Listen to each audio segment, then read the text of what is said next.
Programa atípico, programa 60, episodio 60 de Corporate Talks, y un formato atípico en nuestro ciclo, formato de muchos invitados e invitadas, y vamos a hablar un poco de cultura, comunicación y cultura. Y la cultura es comunicación, sin duda desde masificación de comunicación, de la creación de la imprenta, todo lo que se distribuye llega a mucha gente, y si es cultura, mucho mejor. Detrás de eso hay idiosincrasia, hay costumbres, hay formas de pensar, hay reclamos, hay épocas, hay historia, hay personas.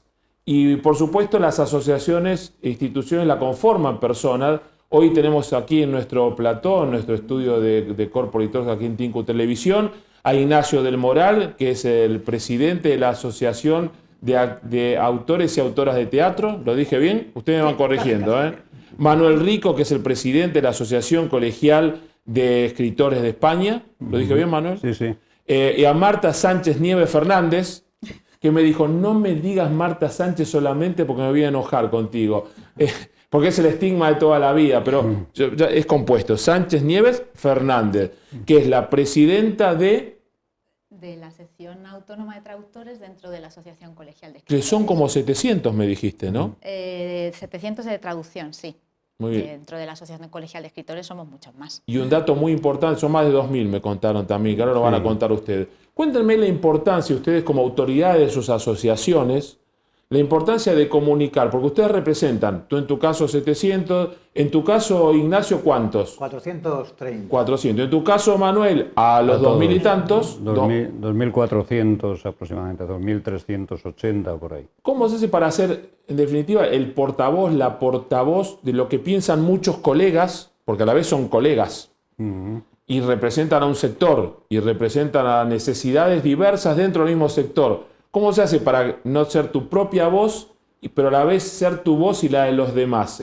¿Cómo se hace? Bueno, la Asociación Colegial de Escritores es una entidad que se crea en el año 78, en los últimos años, bueno, en el 76 se nace, pero no pudo ser legal porque era bajo la dictadura, hasta el año 78.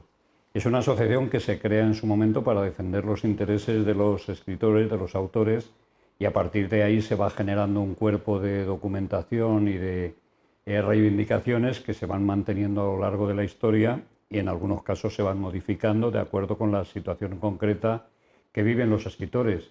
Entonces, nosotros tenemos una plataforma de reivindicaciones que hemos planteado ante las administraciones, que van desde la defensa de la ley de propiedad intelectual y la defensa de los derechos de autor hasta los derechos sociales, la protección social a través de la seguridad social de los autores o la promoción de sus libros a través de nuestra página web.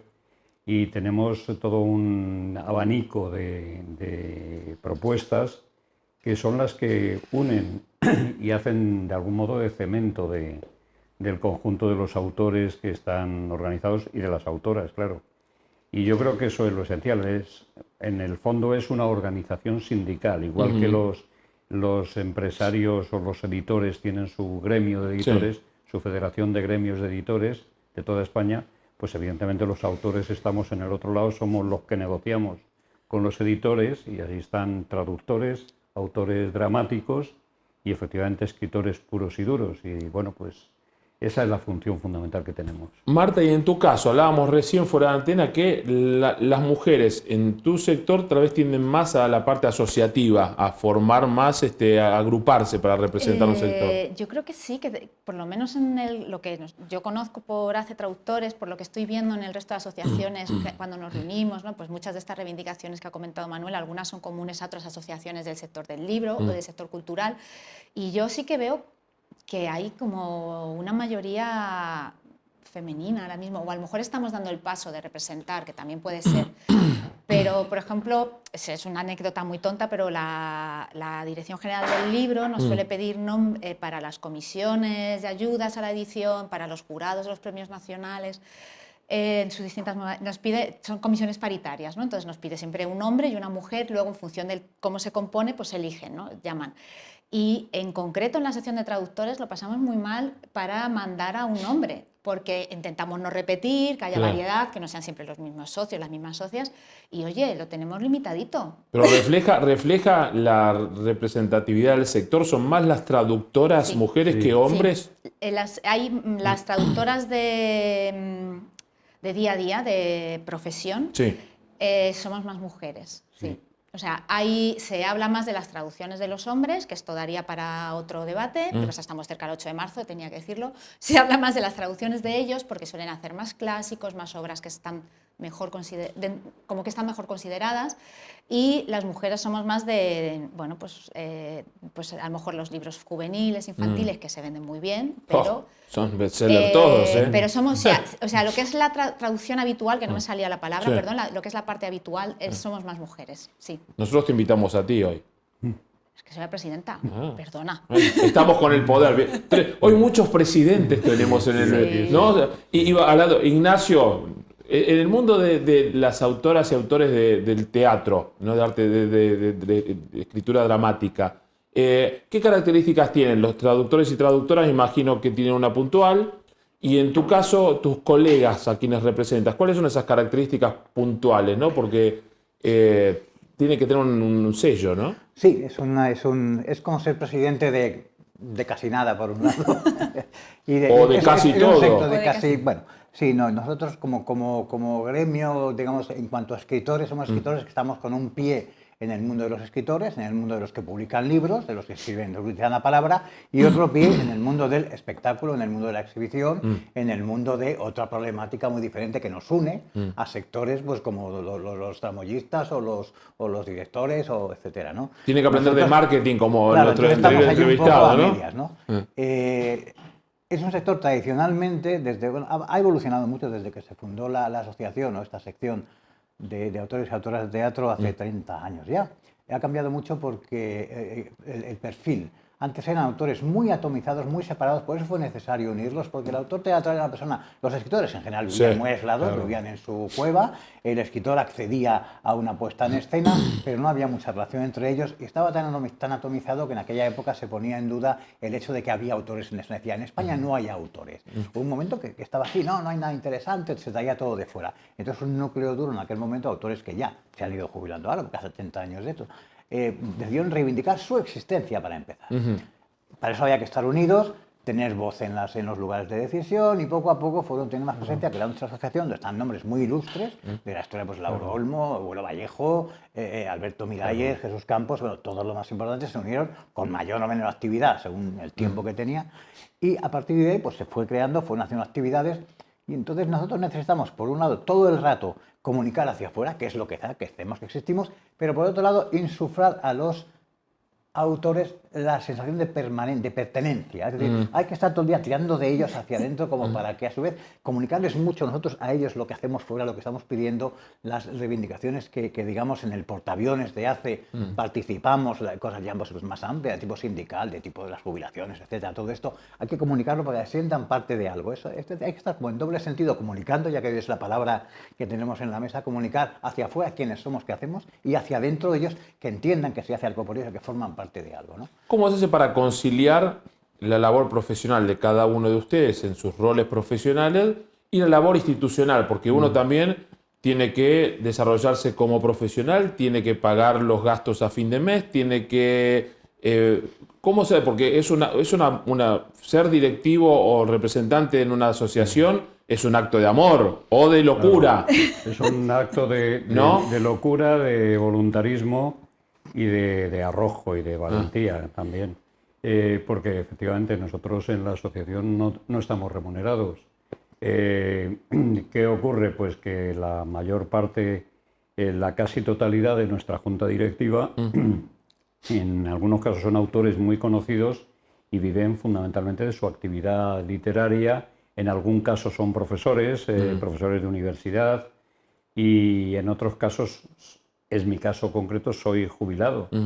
Y me prejubilé en su momento y, bueno, aprovecharon automáticamente para ven aquí, porque tengo ven aquí, más Manuel. tiempo que otros. No tengo que ganarme la vida, no dependo de eso, aunque pueda tener ingresos complementarios por derechos de autor, por algunas cosas, pero es evidente que nos movemos en en un territorio muy movedizo y donde es muy difícil que un autor saque tiempo para dedicarlo al colectivo y que prescinda de algunas actividades profesionales para dedicarlas al colectivo, y yo lo entiendo porque viven de lo que escriben y viven de lo que le supone una contratación para una lectura en una institución, en una fundación, o viven también de colaboraciones en la prensa, es Claro. decir, que es un sector muy individualista, como decía antes Ignacio, porque efectivamente cada escritor está en su mundo de imaginación, de creación literaria,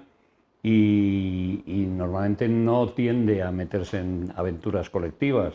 Pero claro, cuando estás en la asociación, pues hay gente que dedica un poquito de tiempo, otros que no dedican nada, y luego los de la Junta Directiva, que somos los que más dedicamos. Y dentro de los de Junta Directiva, pues hay unos que dedican mucho y otros que dedican muy poco. En algunos casos porque no pueden más en relación con su actividad profesional, y en otros porque consideran que tienen que tener la cabeza más aliviada para dedicarla a sus fantasmas literarios. Y en tu caso, en el caso de la Asociación de Traductores, traductoras en su mayoría, ¿cómo es? Porque visibilizar es la primera función. Después visibilizar la realidad del sector, ¿no? Y en el caso tuyo, ¿es igual que lo que nos cuentan Ignacio y Manuel? ¿O tiene una particularidad? Es un poco particular en el sentido que quizá esté como más profesionalizado. Claro. En el sentido de que, por ejemplo, yo solo hago traducción de libros, pero sí tengo compañeras que hacen traducciones técnicas o traducciones. De hecho, ahora empieza a haber un perfil que antes no se veía, que era el de ser intérprete de conferencias y también traducir libros. Antes la interpretación estaba mucho más separada de la traducción y ahora ya no. Yo creo que es quizá por las facultades, por los grados de traducción e interpretación. Entonces, quizás eso, sí que hay como más... por ejemplo, en la parte de lo que sería escritor como tal, porque autores somos todos, autoras somos todas, pero bueno, lo que sería escritores, sí que es cierto que la mayoría tienen otra profesión. En nuestro caso, desgraciadamente, se va más a tener otra profesión porque está cada vez más complicado. O sea, bueno, las tarifas son las que son, siguen siendo las mismas las de hace 25 años. Para que los baremos. Sí, entonces trabajamos de una forma diferente porque sí que cobramos un anticipo a cuenta de derechos de autor porque nos pagan por la traducción. Entonces, bueno, pero sí que, claro, ser miembro de una junta directiva teniendo que pagar tus cuotas de autónomos, pues es muy complicado. Sí Ni que me lo digas. Entonces, sí que es cierto que hasta ahora se juntaban en las juntas un poco pues, perfiles que tenían otras nóminas, que eran profesores o jubilados, entonces, bueno, ahí permitía. Y es justo la junta que va a terminar ahora yo creo que es la primera vez en 40 años de existencia que prácticamente el 90% éramos traductores autónomos. Entonces, bueno, por un lado te complica un poco la asistencia porque tienes que espaciar más los encargos con lo que eso supone, pero por otro lado quizás estás más metido en las necesidades reales, a lo mejor de lo que están viviendo tus compañeras que están todos los días peleándose para llegar a fin de mes. Bueno, pero sí, no sé, ahí entonces...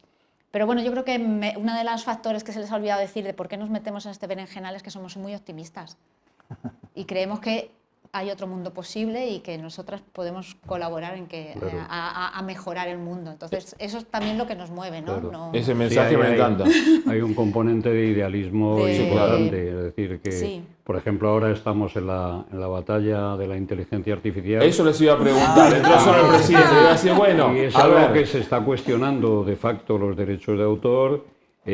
Somos conscientes de que en buena medida ha habido en los últimos años un saqueo silencioso de contenidos, de obras literarias y de obras traducidas también, evidentemente literarias, que se han incorporado a la máquina de las grandes plataformas digitales que estaban creando la inteligencia artificial y se han utilizado sin contar con la autorización de los autores, sin contar con un tipo de remuneración y con una falta absoluta de transparencia, que son 3 principios que están estableciéndose por parte del Consejo Europeo de Escritores. Entonces, Yo creo que Marta sabe bastante de lo que estamos hablando, porque los más afectados por el momento son los traductores. A ver, yo prometí al principio, en la primera entrevista, que íbamos a abordar el tema. Sí. Vamos a ello. A ver, es que claro, aquí cuando se habla de que en algún momento, en una de las entrevistas se ha hablado del aprendizaje de la máquina, ¿no? O sea, las máquinas no aprenden solas, las máquinas tienen todo ese material, es porque las han alimentado con un trabajo ya hecho, un trabajo hecho por humanos, por escritores, por autores de todo tipo, ¿no? Incluso, entonces, por ejemplo, por intérpretes. A las intérpretes les está grabando la interpretación simultánea y su voz, para empezar, hay un problema de la voz forma parte de tu personalidad, te tienen que pedir permiso, eso es protección de datos. Claro. Eso por un lado. Y luego, a lo mejor te graban y luego con eso alimentan a la máquina para que luego, que podría estar muy bien, siempre que luego tú, perdóname, las grandes tecnológicas nos regalan esos productos. Es decir, tú estás cobrando por eso, tú estás sacando un beneficio, has utilizado el trabajo humano, que es que ya hablamos de traductores humanos porque parece que si no, no hay nadie. Y se podría hablar luego ya, o sea, de motivos éticos, ecológicos, se podría hablar de muchas cosas, pero bueno, vamos a centrarnos un poco en inteligencia artificial generativa, que es lo que más nos está afectando a nosotras. Y nosotros ya hemos visto casos de libros en los que el jefazo de... ¿Qué grupo era? Un grupo, podría ser Planeta, podría ser no, era de Estados Unidos, no es de los que está aquí, o sea, no es de los grandes grupos que más se mueven en España. Este dijo que iba a empezar a traducir libros que no tenían que tampoco eran tan importantes, y entonces los iba a traducir con inteligencia artificial. Entonces, primero, si los consideras que no son importantes, ¿por qué los publicas? Claro. Podríamos partir de ahí. Y luego, casualmente, yo lo siento, pero esto sí lo tengo que decir, casualmente los libros que no se consideran importantes son los que están destinados al público, mujer, niños, jóvenes. Y ha habido ya una polémica porque se ha publicado en España un libro traducido por inteligencia artificial, del inglés al español. ¿Será que no hay traductores del inglés al español? Porque, a ver, yo puedo entender que de albanés solo hay una en España, pero la hay. Pero de inglés tienes que tener, o sea, seguro que hay. Entonces, y luego además la autora se enteró por la polémica que se montó en redes. Y ella nadie le había dicho que no dio su consentimiento. Ella no sabía que su libro se iba a traducir al español con inteligencia artificial. Entonces, estamos hablando ya de, pues eso, no solo que se están socavando nuestros derechos, ya no hablo de pérdidas de trabajo, que las hay, sino que hay mucho más, ¿no? No podemos abrazar la tecnología sin pararnos a pensar cómo se ha alimentado esa tecnología. ¿Por qué es tan barata ahora mismo? Porque no has pagado por lo que... Claro. ¿vale? Y luego... ese desprecio, ¿no?, hacia el lector tampoco es tan bueno este libro, se puede traducir de cualquier forma. Que eso ya se hacía antes, antiguamente se había empezado a olvidar y ahora los con manuales de instrucciones míticos. Claro. Que no se entendía nada. Claro. Sí, un manual lo puedes traducir de cualquier forma, ¿no? Eso, claro, la y luego traducción literal. No, claro, y luego lo mismo quemas tu casa porque no entiendes el manual de instrucciones. Es fundamental. Es decir, la traducción médica es muy importante, no la puedes dejar en una máquina. Aparte de que tus datos médicos son sagrados. La traducción jurídica. Yo hace poco leí un artículo en el que los despachos de abogados ya estaban diciendo a su gente que no se fiaran de ChatGPT, que estaba dando sentencias que no existían. Perdón. Doy fe de ello. Una socia mía tiene un despacho. Entonces, citan jurisprudencia que no existe, sí. O lo aplican mal. A ver, que según ChatGPT yo he traducido Guerra y Paz. Yo hice una experiencia con inteligencia artificial que era consultar, porque estaba escribiendo otra cosa y digo, pues por rapidez quería ver la bibliografía de Rafael Alberti. Ajá. Y lo que salió ahí lo fotocopié, lo copié, saqué un pantallazo para compartirlo en las redes. Salieron 5 obras de Federico García Lorca adjudicadas a Rafael Alberti. ¿Tú te imaginas si un estudiante de enseñanza media consulta por ahí y recoge esos datos, pues automáticamente va a ser suspendido, ¿no? Pero falla efectivamente con sentencias que no existen y a veces se inventa cosas. Porque... Sí, lo que no sabe se lo inventa, porque, bueno, a ver, que hay gente que también lo hace, pero bueno, no lo deja ahí, ¿no? Pero no sabe decir, no, mira, perdona, no lo sé. Ignacio, en tu caso, y después vamos al anuncio de lo que sucederá el día 10 de marzo, que es muy importante. En tu caso, ¿hubo alguna evidencia de, bueno, me gustaría esta obra de teatro y esta obra de teatro?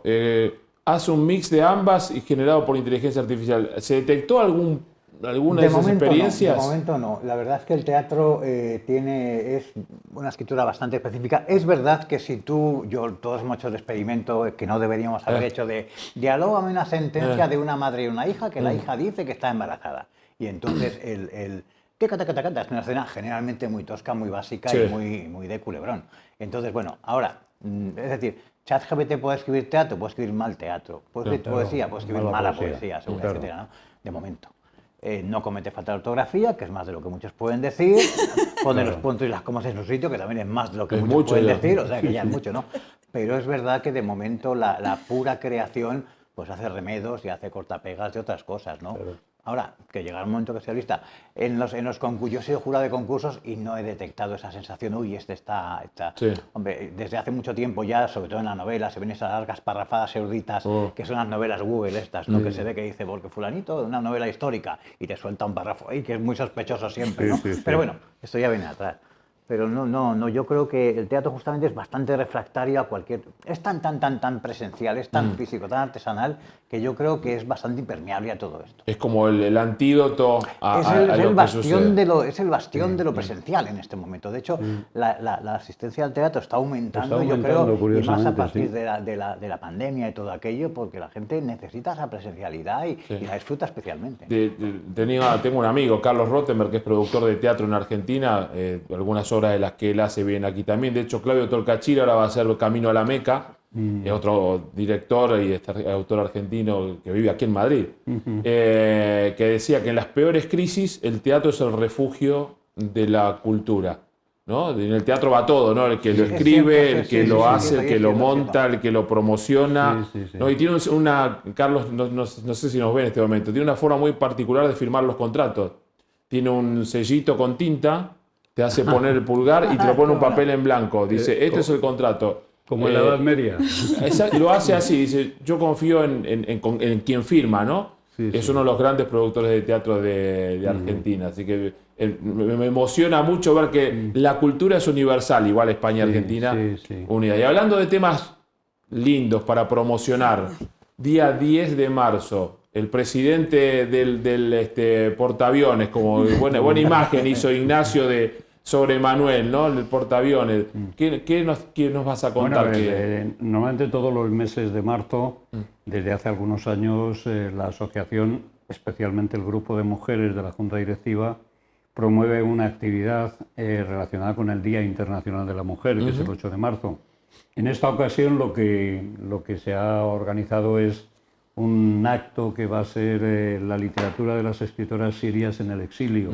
Sobre todo, de algún modo, para celebrar un poco la recuperación de la libertad en ese país y especialmente la libertad de las mujeres, que aunque no está del todo recuperada, pero sí hay una actitud reivindicativa por parte de las que están exiliadas. Entonces será un acto que se celebra en la Casa de Vacas del Retiro, que es un centro cultural, yo creo que muy relevante, muy hermoso, muy bonito. Está muy cerca del lago del Retiro. Y en él van a intervenir tres escritoras sirias, Rima Bali, Mayson Sukair y Nesrain Kouri. Son nombres, no sé si los habré pronunciado bien, pero en todo caso son nombres sirios. Va a ser moderada, bueno, va a intervenir también por la Junta Directiva nuestra, Fanny Rubio, que es catedrática de literatura en la Universidad Complutense de Madrid, en la Facultad de Filología, y va a ser moderada por Pepa Roma, que es otra escritora muy conocida y que es la vicepresidenta segunda de la asociación. Entonces el acto, bueno, va a consistir fundamentalmente en un debate sobre la situación de la literatura en el exilio. Habrá una actuación musical y seguramente habrá alguna lectura de poemas. ¿Querías agregar algo, Marta? No, me estaba acordando que no me lo he apuntado en la agenda, es una tontería. A ver, entonces, el día es el 10, el lugar el sitio lo dijimos, ¿a qué hora es? A las 19 horas. Bien, y quienes quieran participar, ¿es abierto, es por inscripción? Tiene que ser abierto, entrada libre hasta completar el aforo y bueno, esperamos que haya gente para llenarlo. El lugar es maravilloso. Sí, sí. Vamos, ya es el lunes. Incluso que no pueden aprovechar la tarde, darse un paseo por el Retiro y a las 7 entrar a la Casa de Vacas. Muy bien, ahí seguramente muchísimos de los seguidores, followers, televidentes, como se los llame hoy, de Tinku Televisión, de Corporate en este caso, estarán ahí presentes. Los convocamos, otro día seguimos hablando, es un mundo fascinante, el mundo de la cultura, en todos sus aspectos, en todas sus ramas, y el de los escritores y escritoras, y traductoras, mucho más. Gracias por estar, enhorabuena por la propuesta del día 10. Y seguramente será un éxito, nos lo comentarán seguramente luego. Muchísimas gracias por participar de este episodio de Corporate Talks. Muchas gracias a vosotros. Gracias.